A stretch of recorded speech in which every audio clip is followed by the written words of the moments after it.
മക്കളെ, ഇന്ന് നമ്മൾ നോക്കാൻ പോകുന്നത് ആസ്വാദനക്കുറിപ്പ് എങ്ങനെ തയ്യാറാക്കാം, എന്തെല്ലാം കാര്യങ്ങൾ ആസ്വാദനക്കുറിപ്പിൽ ഉൾപ്പെടുത്തണം.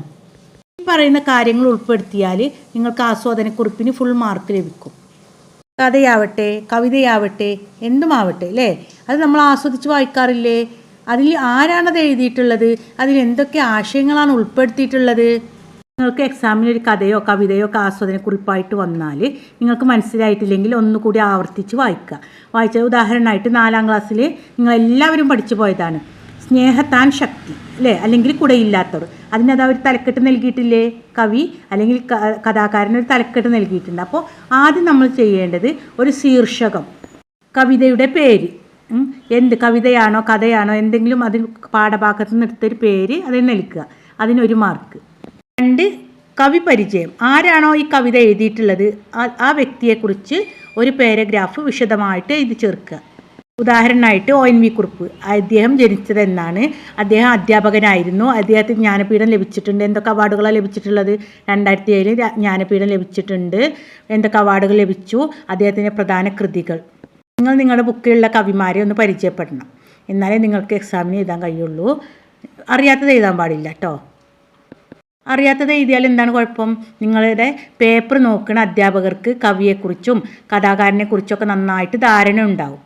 നിങ്ങൾക്ക് കവിതയെക്കുറിച്ചൊക്കെ നന്നായിട്ട് അറിയാം, ആശയം വിശദീകരിക്കാനും ശബ്ദഭംഗി താളഭംഗി ഒക്കെ ചെയ്യാനറിയാം. അതിനൊക്കെ നിങ്ങൾക്ക് ഫുൾ മാർക്ക് കിട്ടും. പക്ഷേ ഈ കവിത വായിക്കുമ്പോൾ തന്നെ, ഫസ്റ്റ് പാരഗ്രാഫ് വായിക്കുമ്പോൾ തന്നെ ഈ കുട്ടിക്ക് ഇതിനെക്കുറിച്ച് ഈ കവിതയെക്കുറിച്ച് ഒന്നും അറിയില്ല എന്ന് പറഞ്ഞിട്ട് മാർക്ക് കുറക്കും. അതുകൊണ്ട് അറിയണ മാത്രം എഴുതാ. വിശദീകരണം, കവിതയിലെ വിശദീകരണമൊക്കെ നന്നായിട്ട് എഴുതി ചേർക്കുക. 3ാമത്തത് കവിതയുടെ ആശയം. ഏതൊക്കെ കഥാപാത്രങ്ങളാണ്, ആരൊക്കെയാണ് ഇതിൽ വന്നിട്ടുള്ളത്? കഥയാണെങ്കിൽ കഥാപാത്രങ്ങളൊക്കെ വരുമല്ലോ അല്ലേ. അപ്പോൾ കവിതയിലെ കഥാപാത്രങ്ങളെക്കുറിച്ചൊക്കെ വിശദമായിട്ട് അതിലെ ആശയങ്ങൾ എന്തൊക്കെയാണെന്ന് വിശദമായിട്ട് എഴുതി ചേർക്കുക.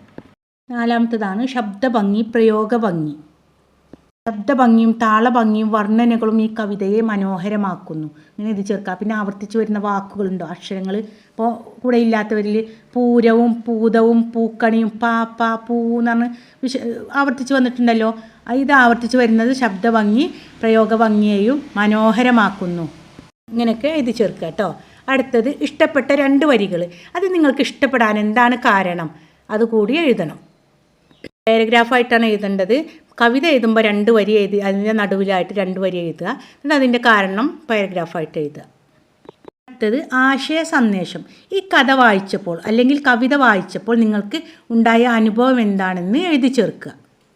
ഉദാഹരണമായിട്ട് 4ാം ക്ലാസ്സിലെ കുടയില്ലാത്തവർ എന്ന കവിത. അല്ലെ ONV കുറിപ്പിൻ്റെ അനുഭവമാണല്ലേ പറഞ്ഞിട്ടുള്ളത്. അതിൽ എന്താണ്? വായന്തില ചൂടിയപ്പോൾ നനയാതെ നനഞ്ഞു തോന്നി താൻ കുടയിൽ നിർത്തും, അങ്ങനെയൊക്കെ ഉണ്ടല്ലോ വരികൾ. അതിൽ എന്നിട്ട് എന്ത് ചെയ്തിട്ടുണ്ട്? ഒരു പെങ്ങള്, ഒരു സഹോദരി ആ കുട്ടിയെ, ആ ONV കുറിപ്പിനെ കുടയിൽ നിർത്തി സ്വന്തം ബന്ധങ്ങൾക്കപ്പുറം നീളുന്നൊരു സ്നേഹത്തെ ആണ് ഈ കവിതയിൽ വിളിച്ചു കാട്ടുന്നത് അല്ലേ. നിങ്ങൾക്ക് എന്താണ് അതിന് ആശയം വന്നിട്ടുള്ളത്? ആ സന്ദേശമല്ലേ, സ്നേഹത്തിൻ്റെ സന്ദേശമാണ് ഈ കവിതയിൽ നൽകുന്നത്. അതുപോലെ നിങ്ങൾ വായിക്കുന്ന കവിതയിൽ എന്ത് സന്ദേശമാണ് നൽകുന്നത് അത് എഴുതി ചേർക്കുക. ആസ്വാദനക്കുറിപ്പ് എല്ലാ കുട്ടികളും അറിഞ്ഞിരിക്കണം കേട്ടോ. അത് നിങ്ങൾക്ക് എല്ലാ എക്സാമിനും വരാൻ സാധ്യത ഉള്ളതാണ്. അത് നിങ്ങൾക്ക് അറിഞ്ഞിരുന്നാൽ സിമ്പിളായിട്ട് മാർക്ക് വാങ്ങാം. സിമ്പിളാണ് അല്ലേ. എന്താണ്? ആദ്യം ഒരു തലക്കെട്ട് നൽകുക, പിന്നെ കവിയെക്കുറിച്ച് വിശദീകരിക്കുക, പിന്നെ കവിതയിലെ ആശയങ്ങളെക്കുറിച്ച്, പിന്നെ ഇഷ്ടപ്പെട്ട വരി, പിന്നെ കവിത വായിച്ചപ്പോഴുണ്ടായ അനുഭവം എന്താണ്. ഇത്രേ ഉള്ളൂ അല്ലേ. എൻ്റെ മക്കളോട് എനിക്ക് പ്രത്യേകമായിട്ടൊരു കാര്യം പറയാനുള്ളത്, നമ്മുടെ ചാനലിൽ എല്ലാ ദിനാചരണ ക്വിസ് വീഡിയോകളും കറണ്ട് അഫയേഴ്സ് ഭാഗങ്ങളൊക്കെ നൽകുന്നുണ്ട്. എല്ലാവരും സബ്സ്ക്രൈബ് ചെയ്യണേ. കൂടാതെ നമ്മുടെ അതിനായിട്ടൊരു ലിങ്ക്, ഒരു വാട്സപ്പ് ചാനൽ ഗ്രൂപ്പ് നമ്മൾ ഉണ്ടാക്കിയിട്ടുണ്ട്. അതിലെല്ലാവരും ജോയിൻ ചെയ്യുക. അതിൻ്റെ ലിങ്ക് ഡിസ്ക്രിപ്ഷൻ ബോക്സിൽ നൽകാം. കൂടാതെ LSS USS ക്ലാസ്സുകളൊക്കെ നൽകുന്നതായിരിക്കും. നിങ്ങളെല്ലാവരും സബ്സ്ക്രൈബ് ചെയ്യുക. നിങ്ങളുടെ ഫാമിലിയിൽ അല്ലെങ്കിൽ അയൽവാസികളൊക്കെ ഉണ്ടെങ്കിൽ അവർക്കൊക്കെ, നിങ്ങളുടെ കൂട്ടുകാർക്കൊക്കെ നമ്മുടെ ചാനലിൻ്റെ ലിങ്ക് ഒന്ന് അയച്ചു കൊടുക്കണം കേട്ടോ. ഒന്ന് അവരോടൊന്ന് സബ്സ്ക്രൈബ് ചെയ്യാൻ പറയാം. നിങ്ങൾക്ക് LSS USS എഴുതുന്ന കുട്ടികളുണ്ടെങ്കിൽ അവർക്കൊക്കെ ഒന്ന് അയച്ചു കൊടുക്കണം. അവർക്ക് വേണ്ടിയിട്ടുള്ള ഒരു കമ്മ്യൂണിറ്റി ഗ്രൂപ്പും ഉണ്ട്, അതിൽ ജോയിൻ ചെയ്യാൻ പറയണം കേട്ടോ. അപ്പോൾ ഓക്കെ മക്കളെ, നന്നായി പഠിക്കുക, എക്സാമിനൊക്കെ നന്നായിട്ട് മാർക്ക് വാങ്ങുക.